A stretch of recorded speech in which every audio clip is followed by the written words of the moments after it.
Les cortèges ont beau être moins fournis, pas question pour les syndicats de relâcher la pression. À l'agenda, déjà 3 journées de mobilisation. Samedi 11 d'abord, jeudi prochain le 16 février, puis au retour des vacances de la zone C, le 7 mars, avec à partir de cette date, de possibles grèves reconductibles. Ça bloque les rues, mais pour en arriver là, c'est que les Français en ont marre. Les Français, ils ont le droit de s'exprimer. Je trouve qu'en plus, la mobilisation est pacifique. Il y a assez de problèmes en ce moment, ils s'en remettent en plus. Voilà, pour moi, c'est trop. Objectif, avec cette nouvelle journée du 7 mars, durcir le mouvement, en plein examen de la réforme des retraites par le Sénat. En déplacement ce matin dans le Nord, la Première ministre tente d'apaiser la situation. Je vois que forcément, un projet de réforme des retraites, je le redis, ça concerne chacun de façon très intime, que ça pose beaucoup de questions et qu'il faut qu'on continue à écouter les inquiétudes. Exercice pratique d'ailleurs, dans cette usine de cosmétiques. Micro en main, opération pédagogie pour Elisabeth Borne. Je vois que ça n'est pas clair. Devant une quarantaine de salariés et autant d'inquiétudes. Qui vous dit que je ne vais pas finir à 70 ans en fin de compte? Moi, si je suis née en 72, j'ai commencé à 18 ans. Je dois aller jusque 63 et 9 mois. Donc tout à l'heure, vous avez dit 62. Je comprends que vous faites partie des 4 Français sur 10 qui partiront plus tôt. Des situations personnelles qu'il va falloir détailler pour espérer convaincre. Charge désormais au ministre de se déployer pour mener la bataille de l'opinion.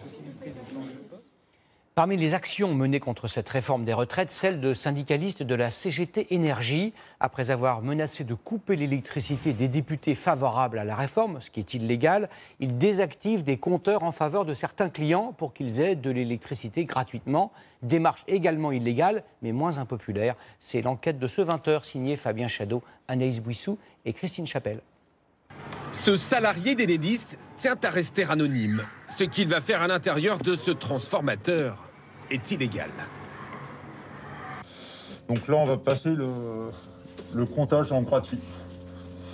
J'ouvre le tableau et l'intervention se fait à l'intérieur. Par contre, je ne vais pas vous la montrer, parce que c'est une intervention technique qui est réservée aux seuls électriciens. Une opération de quelques secondes seulement, il déconnecte le compteur. Tant que personne sera revenu sur place, vérifier, ce compteur n'enregistre pas la consommation. Et donc c'est gratuit. Gratuit pour la cuisine centrale qui alimente toutes les cantines du quartier. Cela durera jusqu'à ce qu'un autre agent d'Enedis rebranche le compteur. Ça peut durer plusieurs jours, plusieurs semaines, plusieurs mois. Depuis janvier, les salariés CGT d'Enedis multiplient les opérations comme celle-ci dans les écoles, les crèches ou encore les hôpitaux. Là, depuis la semaine dernière, on est à 25 sites du même niveau. Ce sont des actions qui ne sont pas autorisées. On en a conscience, on en est responsable, et la sanction peut aller jusqu'au licenciement. Et pourtant, selon la CGT, 100 000 foyers et 500 entreprises et établissements publics ne payent plus leur électricité. L'idée des grévistes, se mobiliser avec des actions populaires, est-ce que ça marche? Pour moi, c'est hors la loi, donc j'estime que c'est pas bien de le faire. C'est bien. C'est mieux qu'un mouvement de grève classique? Je pense, oui, je pense. Pourquoi? Si on me permettait d'avoir quelques semaines de non facturés, forcément, ça me convient. Après, j'ai un peu du mal à comprendre le système. À un moment donné, ce sera rattrapé. En effet, si le fournisseur s'en rend compte, les clients recevront une facture rectificative. Merci d'avoir regardé cette vidéo. Abonnez-vous pour ne pas manquer les prochains épisodes. À bientôt.